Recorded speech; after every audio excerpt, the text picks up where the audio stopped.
Halo, halo, apa kabar? Assalamualaikum warahmatullahi wabarakatuh. Nggak kerasa ya, kita sudah ketemu lagi di hari Jumat ini. Mudah-mudahan Jumat ini membawa keberkahan ya.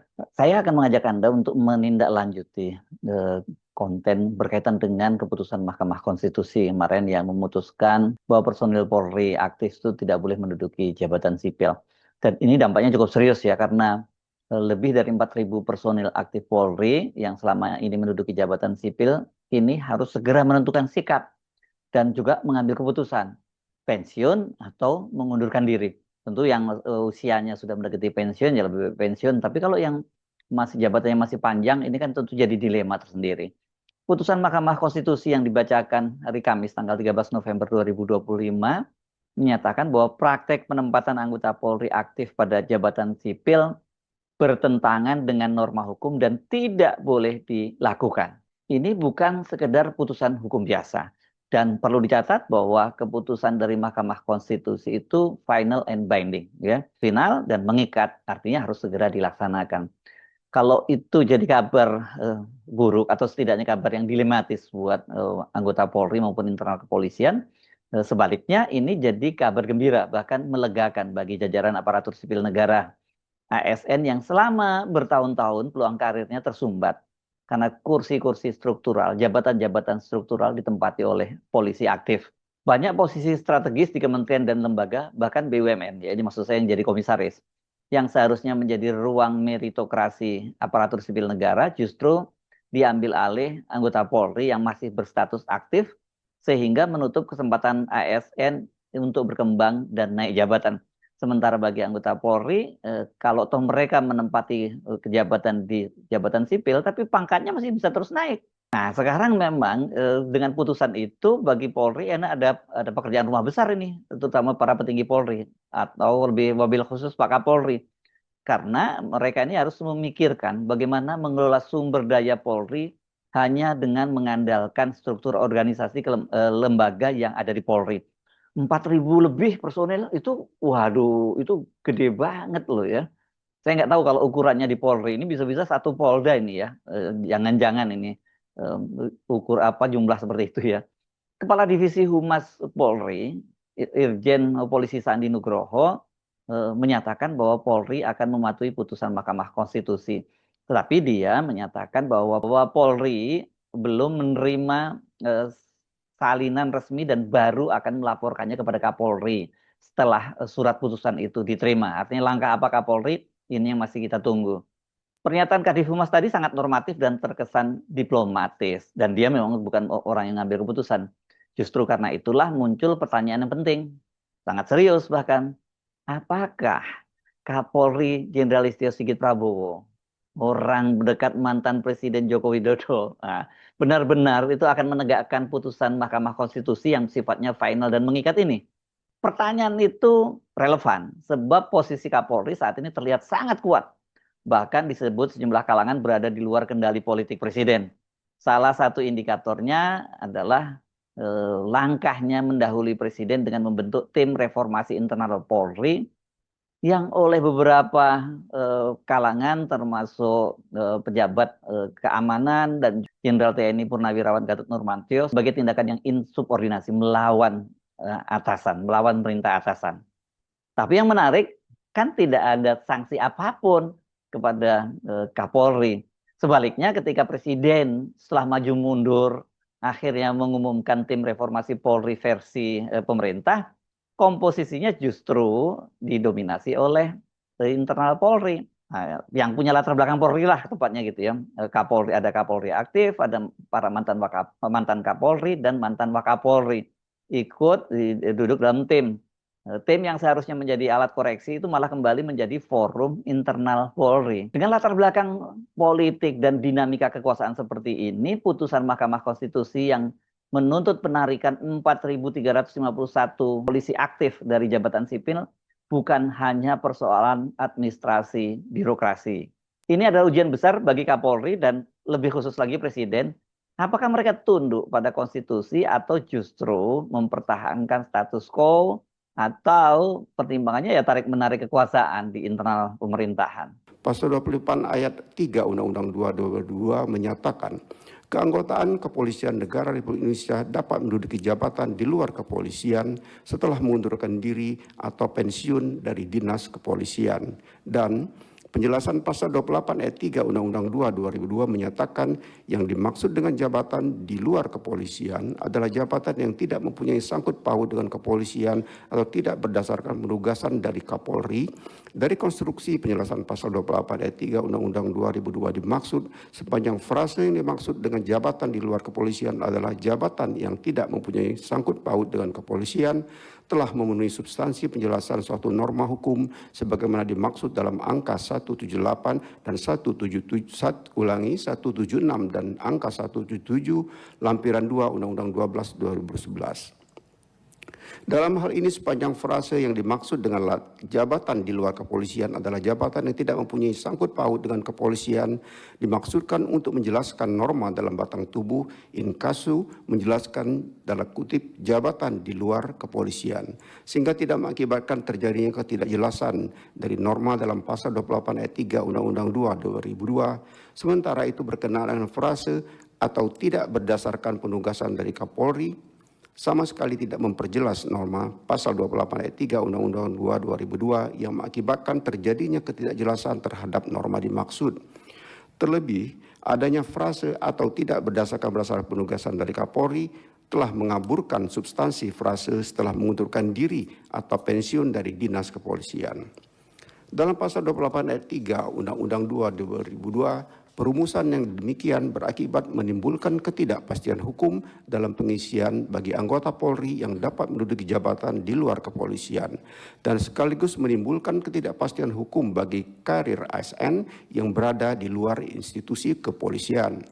Dalam putusannya tanggal 13 November 2025, Mahkamah Konstitusi menyatakan bahwa anggota Polri aktif tidak boleh lagi menduduki jabatan sipil baik di kementerian, lembaga negara maupun jabatan struktur lainnya di luar fungsi kepolisian. Pemohon menguji pasal 28 ayat 3 Undang-Undang Nomor 2 Tahun 2022 tentang kepolisian, khususnya penjelasan pasal yang selama ini menjadi celah.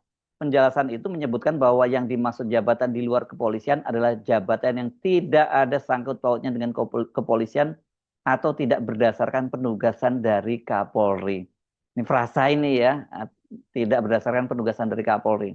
Ini frasa yang dinilai Mahkamah Konstitusi menimbulkan ketidakpastian hukum dan membuka ruang penempatan Polri aktif ke jabatan sipil tanpa batas yang jelas. Dalam laman Mahkamah Konstitusi ditegaskan bahwa frasa atau tidak berdasarkan penugasan dari Kapolri dalam penjelasan pasal 28 ayat 3 Undang-Undang Polri bertentangan dengan Undang-Undang Dasar 1945 dan tidak mempunyai kekuatan hukum mengikat. Artinya, polisi hanya boleh menduduki jabatan di luar kepolisian jika sudah mengundurkan diri atau pensiun. Kemudian skema penugasan Kapolri tidak bisa lagi dipakai untuk menempatkan polisi aktif di jabatan sipil. Sekali lagi penting diingatkan, putusan dari Mahkamah Konstitusi itu bersifat final and binding. Secara hukum tidak ada lagi alasan untuk mempertahankan polisi aktif di jabatan sipil. Mereka itu pilihannya ditarik kembali ke struktur Polri atau memilih pensiun dan mengundurkan diri atau mengundurkan diri dari dinas kepolisian. Inilah landasan yang kemudian membuat angka 4.351 personil polisi aktif di jabatan sipil ini bisa berubah menjadi bom waktu politik dan birokrasi. Nah, Wamenkum jelas menyatakan bahwa Polri masuk ke ASN itu atas permintaan dari Presiden.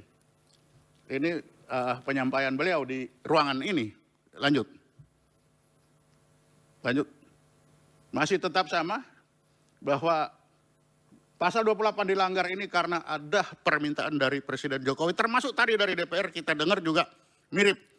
Lanjut. Kita lihat bagaimana perbedaan ini.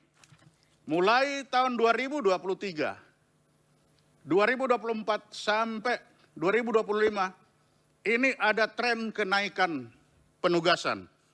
2023 3.424, 3.822 sampai 2025 ini 4.351. polisi aktif di luar struktur. Jadi ini menunjukkan bahwa kebutuhan ini meningkat terus di luar struktur. Jadi ekspansi peran tanggung jawab kepolisian ini di berbagai sektor memanfaatkan penjelasan pasal 28 ayat 3. Nah, data tadi itu sangat mencengangkan ya, karena itu muncul di ruang sidang. Ini ahli pemohon Laksamana Muda Purnawirawan Sulaiman B. Punto mengungkapkan tadi kan ada 4.351 anggota Polri aktif yang saat ini duduk di jabatan sipil. Dan dia juga menyatakan ini menghilangkan 4.351 kesempatan orang sipil.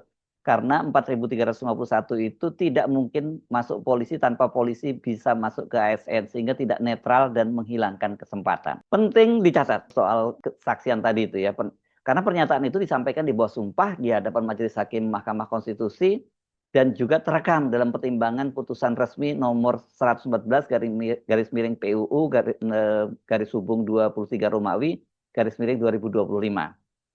Dari sini setidaknya 3 hal penting yang perlu kita catat.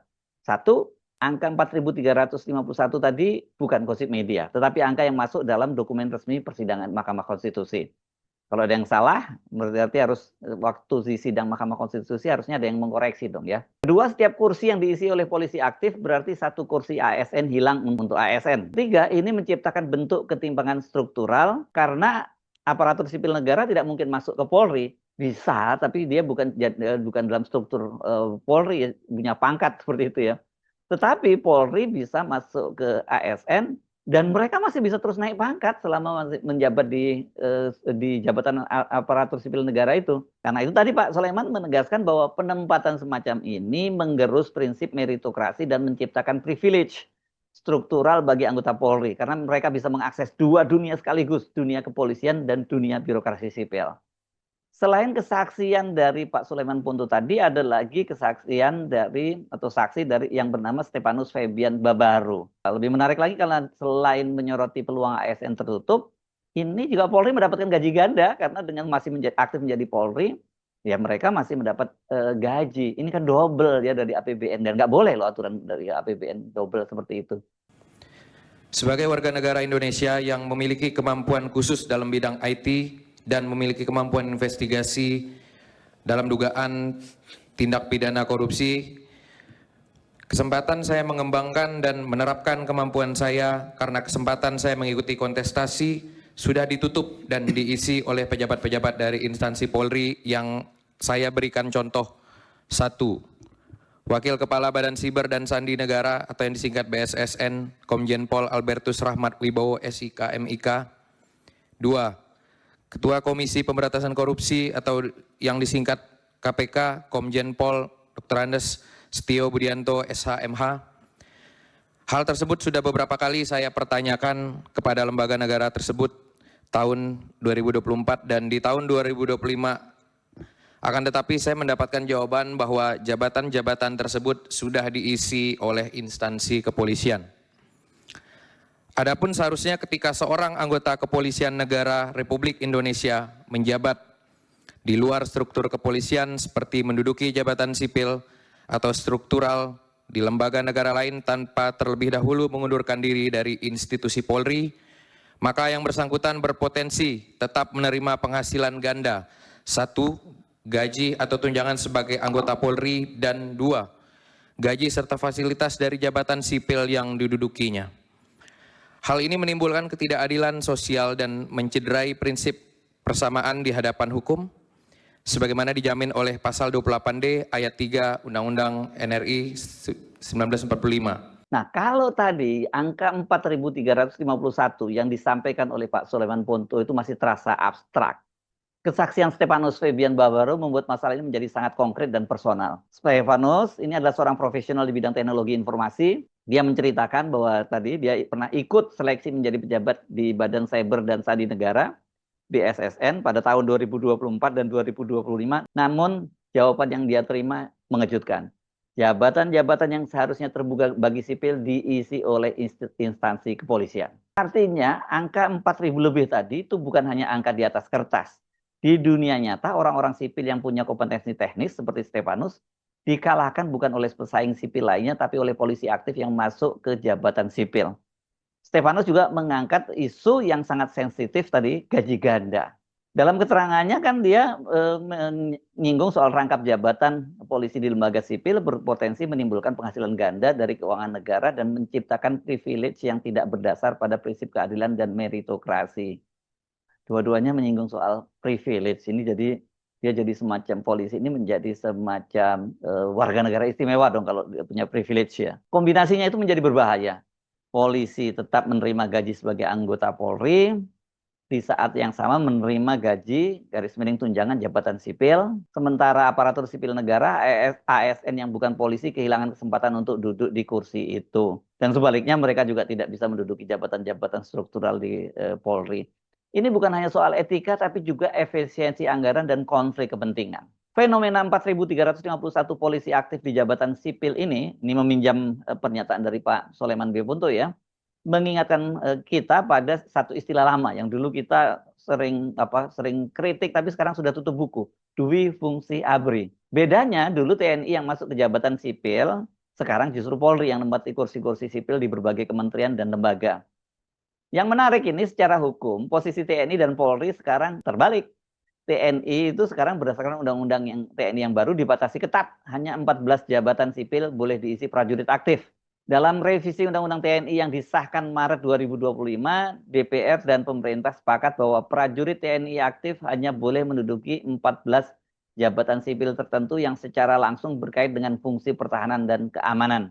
Ke-14 lembaga itu, kementerian dan lembaga itu, 1. Kemenko Polhukam, 2. Kementerian Pertahanan termasuk Dewan Pertahanan Nasional, 3. Kesekretariatan Negara khusus urusan Kesekretariatan Presiden dan Militer Presiden, 4. Badan Intelijen Negara, 5. Badan Cyber atau Sandi Negara, 6. Lemhanas, 7. Basarnas, 8. BNN, 9. Badan Pengelola Perbatasan, 10. BNPB, 11. BNPT, 12 Bakamla, ke-13 Kejaksaan RI, yakni Jaksa Agung Muda Tidak Pidana Militer, dan 14 Mahkamah Agung. Ini tentu juga soal kamar pidana militer ya, istilahnya ya. Politisi Nasdem di Komisi 1 DPR, Amelia Anggraini, menegaskan bahwa di luar 14 jabatan itu, prajurit TNI aktif yang ingin menduduki jabatan sipil harus mundur atau pensiun dahulu agar status militernya benar-benar terpisah ketika menjalankan penugasan. Ini penugasan sipil ya. Sementara Polri justru lebih longgar sebelum ada putusan Mahkamah Konstitusi ini loh ya.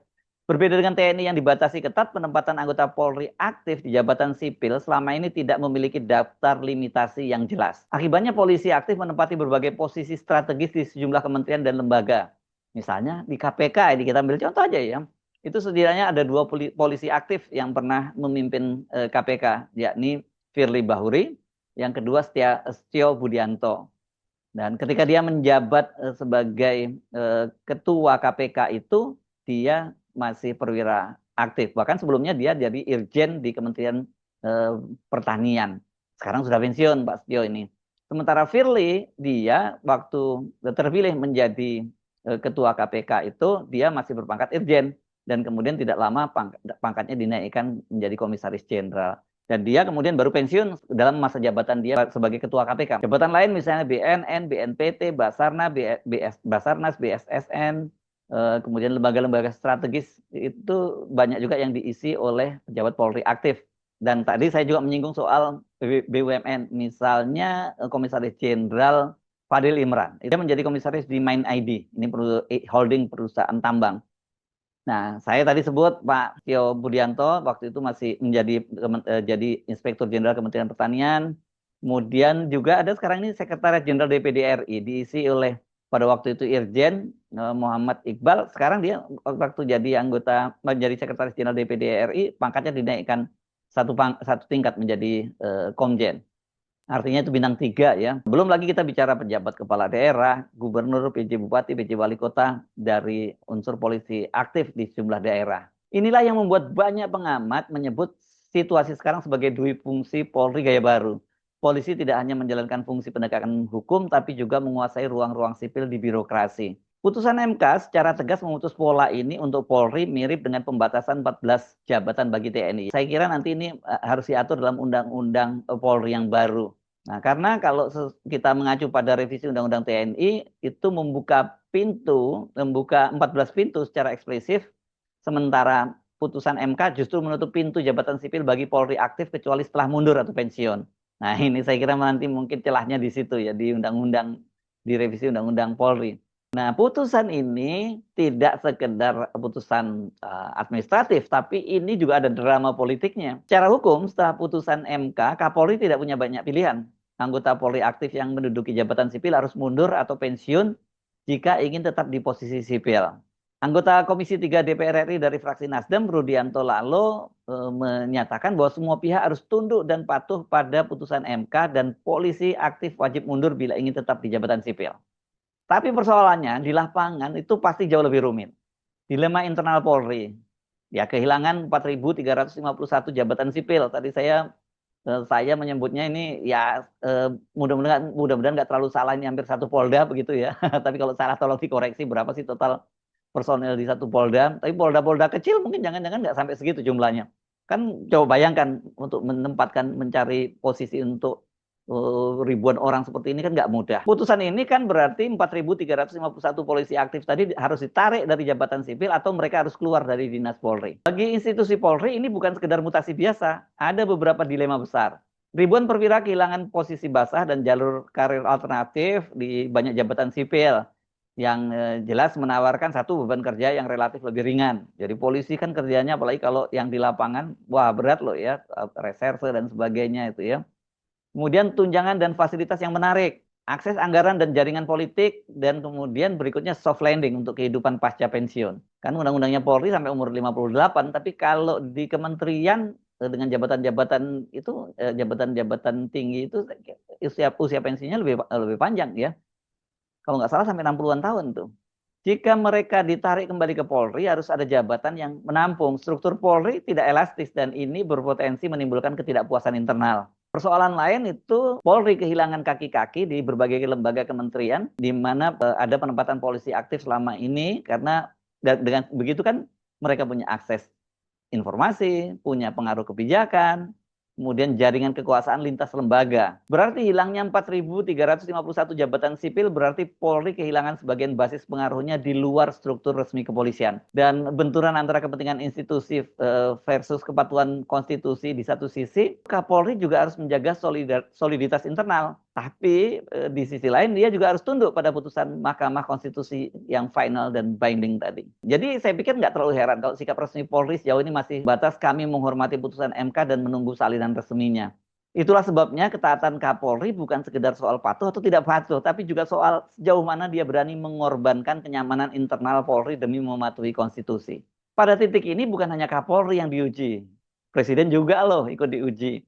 Apakah Presiden benar-benar punya otoritas penuh atas Polri, ataukah Polri sudah menjadi kekuatan yang bisa melakukan negosiasi bahkan melawan garis kebijakan Presiden? Saya ingin menyebut satu contoh adalah pembentukan tim reformasi yang rencana oleh Presiden tapi didahului oleh Kapolri. Seperti saya sebut tadi, banyak yang menilainya itu sebagai insubordinasi. Jika pada isu tim reformasi saja terjadi tarik-menarik seperti itu, maka pada isu yang jauh lebih sensitif, yaitu penarikan 4.351 polisi aktif dari jabatan sipil, taruhannya jelas lebih besar. Bagi konstitusi, apakah putusan Mahkamah Konstitusi sungguh-sungguh dilaksanakan? Bagi Kapolri, apakah dia bersedia menarik ribuan perwira dari posisi yang strategis dan nyaman? Sementara bagi Presiden, apakah dia berani menggunakan otoritasnya jika terjadi resistensi internal di tubuh Polri seperti halnya berkaitan dengan rencana pembentukan tim reformasi Polri? Saya Arsbun Arif, sampai jumpa lagi. Wassalamualaikum warahmatullahi wabarakatuh.